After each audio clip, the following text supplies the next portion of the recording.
안녕하세요, 변호사님. 네, 안녕하십니까. 네, 네, 반갑습니다. 반갑습니다. 변호사님, 최근에 이 캘리포니아 주에서 아주 특이한 법안이 등장을 했어요. 네, 일명 이 무단 횡단이 합법화된다. 이런 뉴스를 아마 네, 청취자분들도 다들 보셨을 것 같은데요. 네. 그게 이제 영어로는 법안이 Freedom to Work Act 이렇게 돼 있는데요. 걸을 수 있는 자유를 보장하는 법이다. 네. 이런 의미인데 내용은 뭐냐면 이 보행자가 제이워킹이라 그러죠. 무단 횡단을 했을 때 위험하지 않으면 티켓을 줄 수 없다. 이게 법안의 주요 내용입니다. 이게 조금 모순이죠, 그죠? 네. 무단 횡단인데 안전한 무단 횡단, 약간 역설인데 직접적인 위험이 없는 상황에서 이 보행자가 도로를 가로질렀을 때는 횡단보도나 신호등이 없더라도 네. 경찰이 티켓을 줘서는 안 된다. 이게 이제 주요 내용인데요. 조건은 그거예요. 직접적인 위험, 차가 이렇게 쌩쌩 지나가는 게 아니고 네. 차가 없는, 예를 들어서 뭐 밤에 한 9시나 10시 됐을 때 아니면 새벽에 이른 시간에 차가 없을 때 네. 네. 이런 경우에는 이 무단횡단을 해도 이 경찰이 단속 경찰이 티켓을 줘서는 안 된다 이런 건데요. 이제 약간 논란이 있겠죠, 그죠?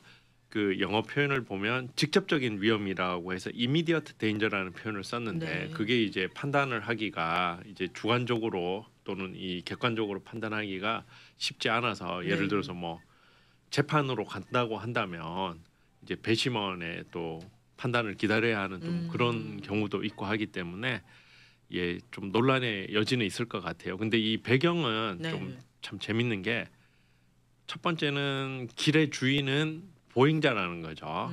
길의 주인은 차가 아니고 사람이기 때문에 이렇게 안전할 때는 걸을 수 있어야 된다는 네. 게 지금은 길의 주인이 차잖아요. 그렇죠. 예, 그게 이제 이 보행자의 권리를 주장하는 단체에서 주장하는 내용은 이제 보행자의 권리는 보행 길의 주인은 사람인데 자동차가 점령했다. 그것은 자동차 회사들의 로비에 의해서 그렇게 점령당했다. 이런 논리고 네. 또 하나는 이 무단 횡단하는 사람들에게 티켓을 주고 하다 보니까 대부분이 소수의 인종 또는 유색 인종이라는 거죠. 근데 티켓을 주는 데서 끝나는 게 아니고 경찰이 티켓을 주기 위해서 그 신원을 확인하고 신분증을 확인하는 과정에서 과거의 어떤 범법 행위라든지 네. 또는 신분이라든지 이런 게 이제 노출이 되면서 추가적인 어떤 처벌로 이어지기 때문에 이게 네. 이제 인종 차별이다 이런 좀 논리가 깔려 있는 것 같아요. 그래서 뭐 저는 동의할 수 없습니다만 네. 앞으로 이 법이 이미 통과가 됐기 때문에 내년부터 시행이 될 텐데 조금 논란이 되지 않을까 싶고요. 네. 그럼에도 불구하고 큰 원칙이 두 가지를 좀 알아두시면 좋은데 첫 번째는 도로에서 횡단보도가 없는 데서 우선권은 차에 있다는 거. 예, 차에 있다는 거에 네. 이제 그거 하나 알아두시고요. 두 번째 횡단보도에서는 우선권이 반대로 보행자에게 있다, 사람에게 있다. 요거 원칙은 변하지 네. 않으니까 네. 그거 그대로 기억하시면 좋을 것 같아요. 네. 뭐 지금도 LA 다운타운이나 나가 보면은 무단횡단으로 길 막 건너는 분들 굉장히 위험한 분들 많잖아요. 네, 많습니다. 뭐 저희 사무실도 LA 다운타운에 있는데요. 네네. 차가 조금 이렇게 원웨이가 많잖아요, 다운타운에. 네. 그러다 보니까 이 낮 시간에는 좀 한가한데 파란불 차가 지나는 신호인데도 사람들이 이렇게 막 그냥 건너요. 맞아요. 그런 경우에 사고 나면 보행자가 또 잘못이겠죠. 과실이 그쪽으로 아. 가고 그런 경우가 있는데 그런 경우에는 어쩔 수 없이 우리가 좀 차가 서잖아요. 네. 차가 서지만 사고가 나서 문제가 생겼을 때는 보행자에게 또 과실이 상당히 많이 또 무게가 가기 때문에 네네. 좀 이 법이 통과된다 하더라도 그 무단횡단이나 제이워킹 이런 것은 좀 삼가하시는 게 좋겠다. 네. 그다음에 반대로 운전자들은 더더욱 좀 조심하셔서 보행자를 치는 일은 없도록. 보행자를 치게 되면 부상 정도가 커져요. 그렇죠. 부상 정도가 커지고 그러면 또 보상을 많이 해줘야 되잖아요. 네네. 그래서 좀 소송으로 보험 가입한 보험으로 충분히 보상을 못하기 때문에 그 소송으로까지 이어지는 경우가 종종 있습니다. 그래서 사람이 지나갈 때는 네. 유야를 불문하고 좀 더 주의하시고 좀 양보하시는 게 좋겠다라고 좀 조언해 말씀드립니다. 네. 아무래도 이 법안 자체가 즉각적인 위험이 없을 때는 무단횡단을 해도 된다잖아요, 결국에는. 무단횡단을 해도 된다라기보다 네. 무단횡단을 하더라도 티켓을 못 준다. 티켓을 못 티켓을 준다. 못 준다는 거지. 그거 해도 된다. 이것은 좀 아니니까 네네. 좀 좁게 해석하시는 게 좋을 것 같습니다. 네. 그래서 나중에 만약에 이런 상황에서 사고가 나도 나는 즉각적인 위험이 없다고 느껴서 무단횡단을 한 거야. 뭐 네. 이렇게 주장할 수도 있는 거고. 네. 한쪽에서는 뭐 차가 오는데 너가 못 봤으니까 잘못이다. 이렇게 할 수도 있는 거고. 네. 논란의 소지가 많아요. 네, 맞습니다. 그래서 재판으로 만약에 가게 된다라든지 그럴 경우에는 이제 또 배심원의 또 판단을 기다려야 되겠죠. 좀 그렇게 되겠는데 어찌 됐거나 무단횡단 횡단보도가 아닌 곳에서 길을 건너다가 네. 사고 났을 때는 보행자 책임일 가능성은 더 높다고 좀 보여져요. 네.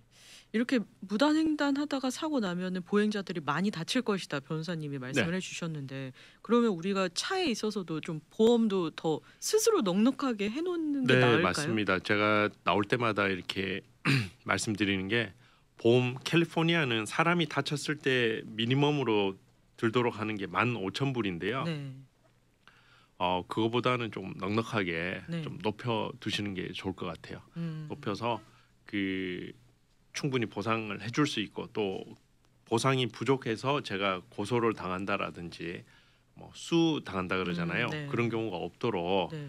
좀 이렇게 해놓는 것이 좋을 것 같습니다. 네. 내년 1월부터 시행이 되는 법이죠. 네네. 네. 그렇다 보니까 미리미리 좀 운전을 많이 하신다. 이런 무단횡단 위험이 큰 길을 많이 다니는 분들은 미리 준비를 좀 하시는 게 좋을 것 같습니다. 자, 이렇게 내년부터 바뀌는 법을 잘 알고 계셔야지 비슷한 상황에서 교통사고가 발생했을 때 누구의 과실일까? 네. 또 대충은 내가 생각을 하고 있을 수 있을 것 같은데 네. 이렇게 교통사고가 나면은 사실 꼭 따져봐야 되는 게 누구의 잘못이냐, 누구의 과실이냐 이 부분이에요. 네, 맞습니다. 특히 캘리포니아 같은 경우에는 보상을 받기 위해서는 네. 본인 과실이 아니어야지 보상을 받을 수가 있어요. 예를 들어서 그거 이제 전문적으로 no fault state 또는 at fault state이라고 해서 미국에 50개 주가 있는데 어떤 주는 내가 과실이 없다 하더라도 내가 든 보험으로부터 보상을 받는 주가 있어요. 그게 이제 대표적인 주가 뉴욕주입니다. 네. 뉴욕주고요.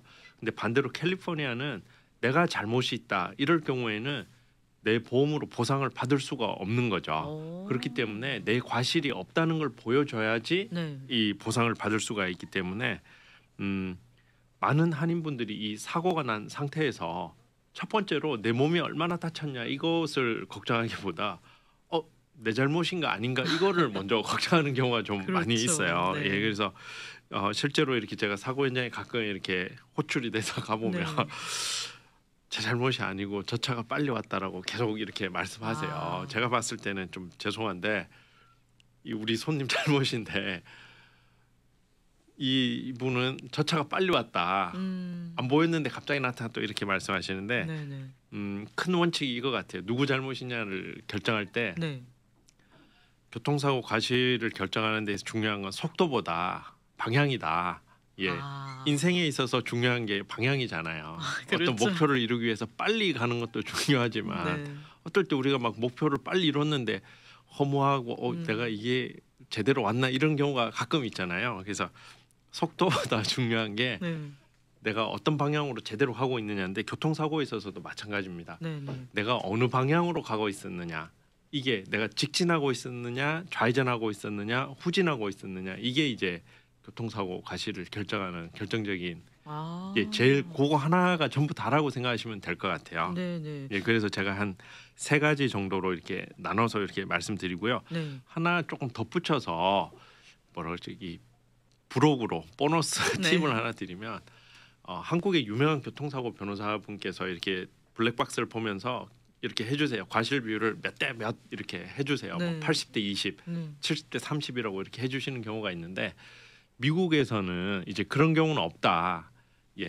뭐 55대 45, 뭐 65대 35 이런 식의 어떤 판결은 없고 그냥 100대 0, 5대 5, 또는 0대 100 이렇게 세 가지로 심플하게 구분이 된다고 보시면 될 것 같습니다. 왜 미국에서만 그렇죠? 글쎄 한국이 좀 워낙 한국 국민들의 수준이 높잖아요. 네네. 한국 국민들의 수준이 높아서 그 개념을 비율을 나누는 개념을 이해하시는데 대부분의 사람들이 그렇게 막 이 작은 단위까지 이렇게 판단을 내리는 건 사실 쉽지가 않아요. 네네. 그래서 보험회사끼리 이렇게 과실비율 결정하는 거 보면 저희 쪽이 이제 보험회사에 클레임을 하고 또 상대방도 자기 보험회사에 클레임하면 이 어저스터라고 그러죠, 그죠? 보험 그 사정관들끼리 사고 얘기를 듣고 이거 우리 쪽 잘못이네, 저쪽 잘못이네, 이거 서로 이렇게 주장이 다르면 그러면 5대5로 하자. 보통 이렇게 결론이 납니다. 네네. 그래서 뭐 우리 손님의 비율이 과실 비율이 40밖에 안 된다. 뭐 30밖에 안 된다. 이런 경우 거의 없다고 보시면 될 것 같아요. 네. 예, 그래서 굉장히 심플하게 과실이 결정이 된다. 그리고 보험회사는 자기 손님 얘기를 100% 믿어주게 돼 있습니다. 그래서 아무리 말이 안 돼도 네.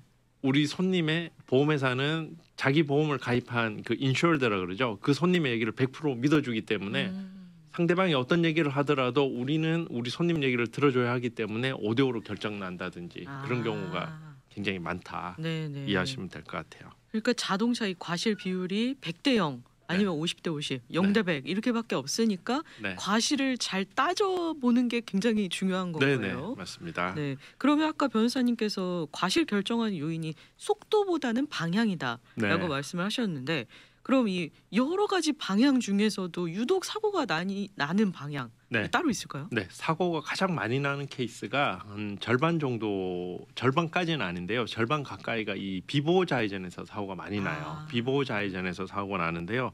이 경우에는 비보호 좌회전, 말에 이미 비보호라고 돼 있잖아요. 네. 비보호 좌회전 차량의 과실이 거의 99%다 이렇게 보시면 될 것 같습니다.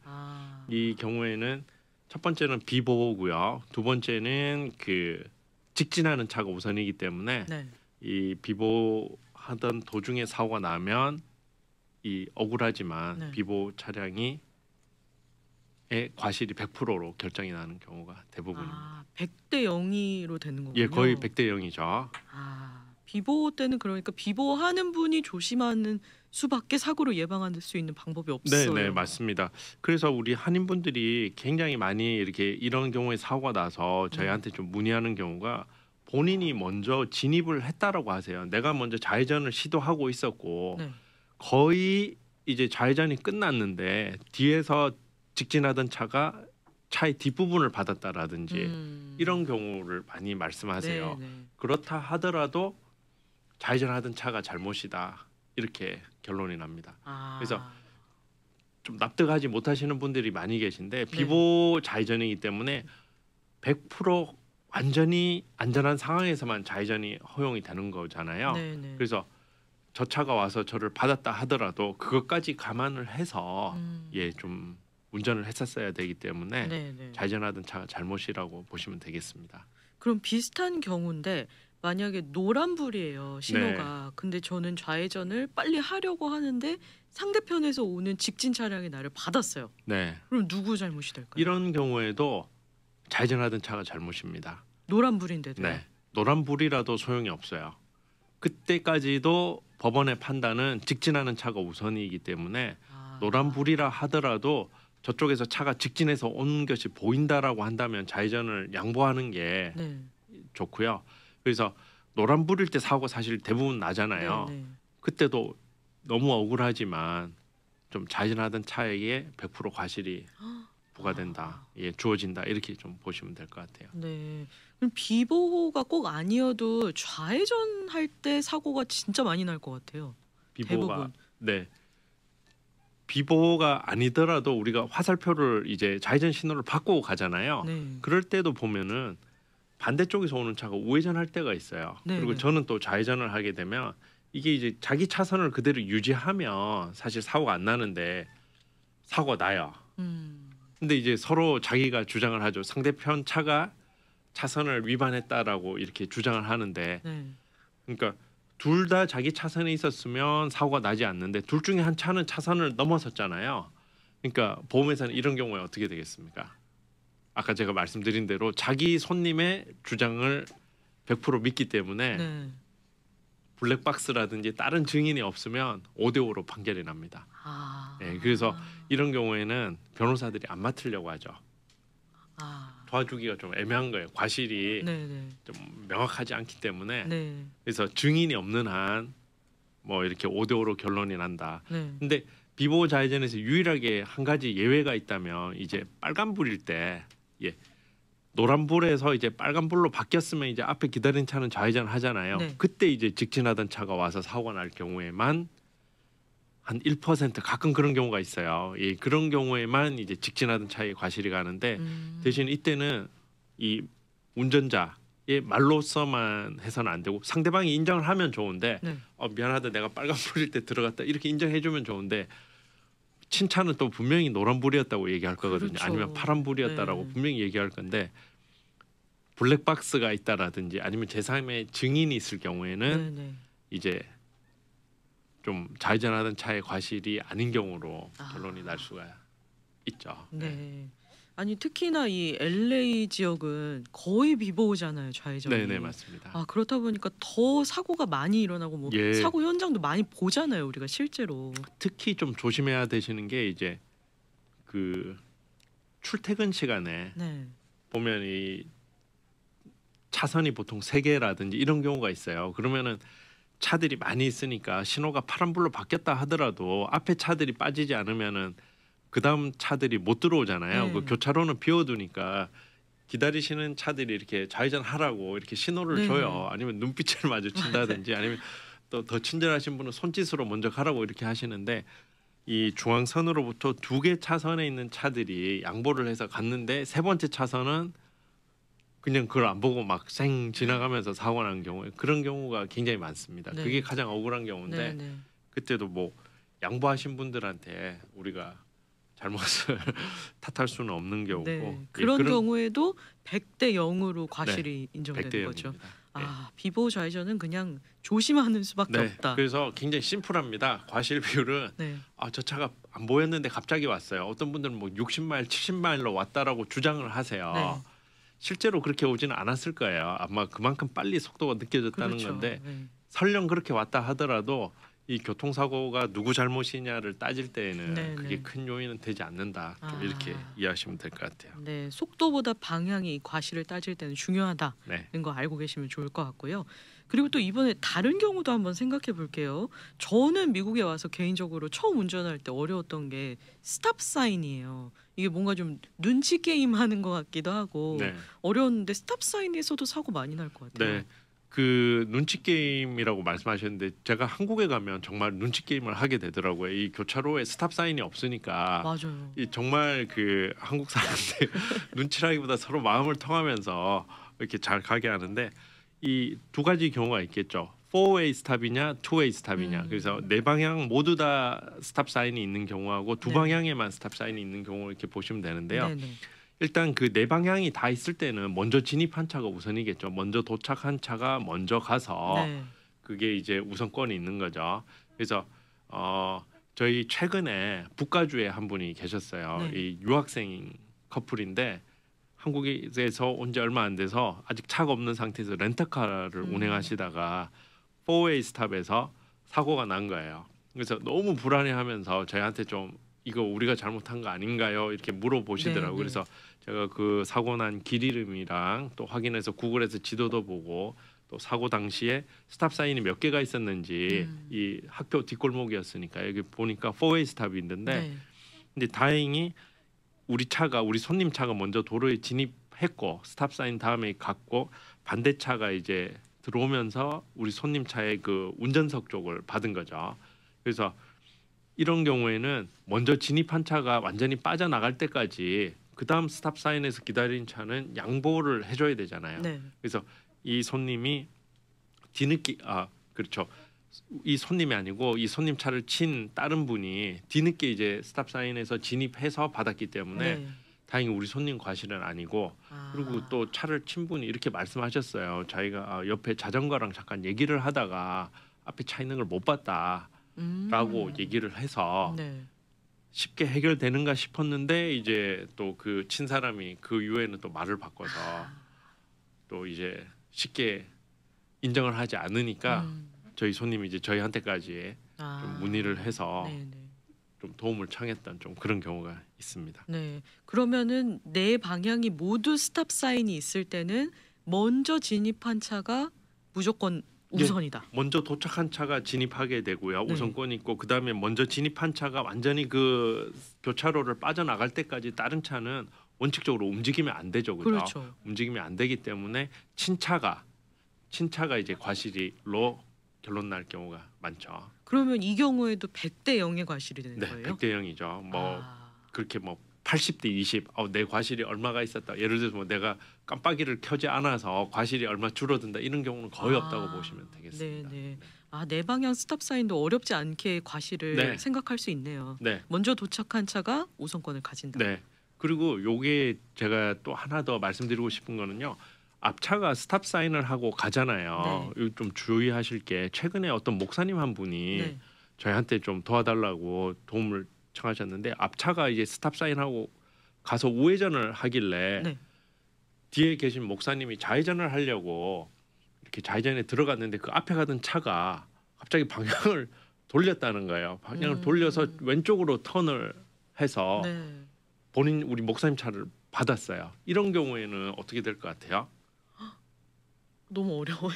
그러니까 앞차가 이제 우회전을 하려고 하다 갑자기 방향을 튼 거죠. 네네. 그러니까 뒷차는 저 차 오른쪽으로 가는구나 싶어서 왼쪽으로 원래 목적했던 방향으로 가는데 네. 오른쪽 차가 갑자기 이 길이 아닌가봐 하고 방향을 틀어서 네. 왼쪽으로 와서 우리 목사님 차를 받은 거예요. 그럼 방향 튼 사람이 잘못일까요? 그렇지 않습니다. 이런 경우에도 아까 원칙을 생각해 보시면 네. 앞차가 완전히 도로를 빠져나갈 때까지 뒷차는 움직이면 안 되거든요.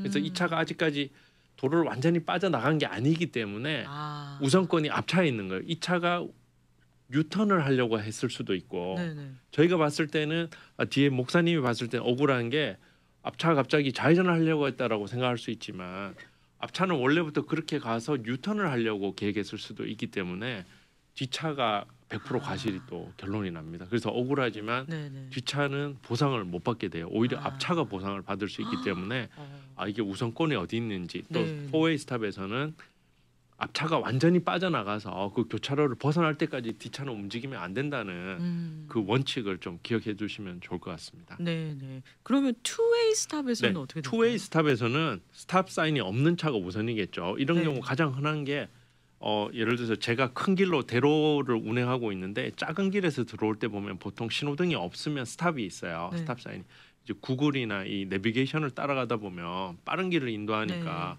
신호등이 없는 데를 가로질러서 반대쪽으로 가라고 하는 경우가 있잖아요. 네. 아니면 이 큰 길 차선을 3개 정도 가로질러서 좌회전하라 이 신호가 안내가 있을 때가 있는데 그렇게 들어오는 차들이 있는데요.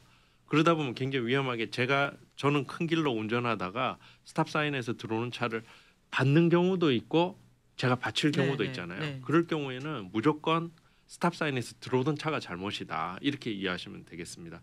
제가 그 차를 받았던 네. 그러니까 받았을 경우에는 제가 막 미안해요. 내가 들어온 걸 보고 양보를 했었어야 되나 이런 맞아요. 생각을 하시는데 네. 그게 아니고 원칙은 우선권이 직진하던 차, 스탑이 없는 도로를 운행하던 차가 우선권이 있기 때문에 네. 과실은 무조건 스탑 사인에 있는 들어온 차 과실로 이렇게 보시면 되겠습니다. 스탑 사인으로 사고 난 경우가 복잡한 것 같아도 사실 이 원칙과 원리를 알고 있으면 과실을 너무 심플하죠. 그래서 네. 저희가 최근에 한 2분 경우가 저희가 지금 도와드리고 있는 경우가 한 분이 이제 사우스 LA에서 집으로 로컬 길로 웨스턴 길을 가고 있는데 이 차들이 이제 골목에서 나오면서 우회전하면서 오는 차를 받은 경우고요. 네. 이 손님이 이제 그 차를 받아서 본인이 너무 미안해 하시는 거예요. 내 잘못이 아닌지. 아니면 그때 규정 속도가 35마일 구간인데 그때 내가 40마일로 가서 내 잘못이 아닌가 이렇게 막 생각하시는데 네. 그 속도는 사실 여기 전혀 영향을 미치지 않죠. 네. 미치지 않고 내가 어느 방향으로 가고 있었는지, 내가 우선권이 있는지, 직진하고 있었는지, 아니면 저 차가 우회전을 했는지, 스탑 사인에서 들어왔는지 그거에 의해서 결정이 된다고 보시면 되겠습니다. 네, 방향하고 우선권을 생각하면 그것만 좀 생각하시면 쉽겠네요. 되겠습니다. 네, 그리고 또 사고 많이 나는 경우가 사실 나는 가만히 있었는데 뒤에서 누가 와서 받았다. 네. 이런 경우도 있잖아요. 그럼 과실이 어떻게 네. 인정될까요? 이제 그런 경우가 두 번째로 사고가 많이 나는 경우인데요. 네. 이 후방 추돌, 네. 컬리전이라고 해서 추돌인 경우인데요. 그때는 대부분 뒷차 잘못이다 이렇게 보시면 되겠습니다. 아, 앞차는 가만히 있었으니까요. 네, 가만히 있었으니까 가만히 있었을 경우를 제외하고 네. 예를 들어서 앞차가 뒤로 후진을 했다. 아, 이런 갑자기. 경우 외에는 거의 뒷차가 잘못이라고 보시면 될 것 같아요. 아. 예. 그 실제로 이제 주차장 같은데 네. 주차장 같은 데서 이렇게 주차 티켓을 뽑다가 좀 이렇게 뭐 잘 못 뽑았다든지 뭐 이렇게 좀 자세가 안 좋으면 뒤로 차를 좀 물리는 경우가 있잖아요. 그런 경우, 네, 네. 예, 그런 경우는 아니면 주차장에서 좁은 공간에서 이렇게 차를 빼다가 네. 이렇게 할 경우에 이렇게 뒤에 있는 차와 부딪히는 경우가 있잖아요. 네. 그럴 경우에는 앞차가 잘못이죠. 앞차가 후진을 해서 사고가 됐기 때문에. 그렇죠. 예, 근데 이제 대부분 그렇게 내 잘못이다라고 인정을 해주면 좋은데 또 그 뒷차가 움직였다라고 이렇게 서로 이렇게 쌍방이 주장이 다른 경우가 있습니다. 네. 그럴 경우에는 이제 CCTV라든지 블랙박스 이런 거에 의해서 네. 과실이 결정되고요. 또 이게 뒤에서 부딪혔을 때 예외인 경우가 한두 가지 경우가 더 있는데 차선을 갑자기 이렇게 바꿔서 들어온 경우 있잖아요. 네. 저는 직진하고 있는데 옆 차선에서 들어와서 사고 난 경우 이런 경우에는 앞차가 잘못이 될 수가 있고요. 또 하나 좀 주의하실 게 이 브레이크를 밟으면 차 뒤에 불이 들어오잖아요. 네. 제동등이라 네. 그러는데 그게 고장이 나서 사고 났을 때는 이제 앞차의 과실로 한 5대5 정도로 또 결론이 날 수도 있습니다. 불이 안 들어와서 사고가 났다 이렇게 되는 거예요? 그렇죠. 이 뒷차는 예를 들어서 밤 같은 경우에는 브레이크 등이 더 기능이 중요하잖아요. 네. 그래서 그 브레이크 등이 제대로 작동하지 않아서 뒷차의 어떤 시야를 뒷차에서 제대로 볼 수 없었을 경우에는 앞차의 과실로 인정되는 경우가 아주 드물지만 네네. 예, 그게 이제 블랙박스 같은데 그게 기록이 남아 있다면 네. 예, 이제 앞차의 과실이 어느 정도 인정이 되는 좀 그런 경우라고 하겠습니다. 네. 진짜 이 교통사고가 언제 어디서 어떻게 날지 아무도 모르는 건데 안전 운전하세요라고밖에 방법이 없잖아요. 네, 그래서 저와 같이 교회를 다니는 저희 우리 친한 친구 집사님은 항상 운전석에서 기도를 하고 출발하시더라고요. 그래서 저도 좋은 영향을 받아서 늘 기도하고 출발합니다. 네, 꼭 조심하시고요. 이 과실에 있어서는 오늘 변호사님이 알려주신 대로만 좀 개념을 잡고 계시면은 나중에 과실 따져 물을 때도 도움이 많이 될 것 같습니다.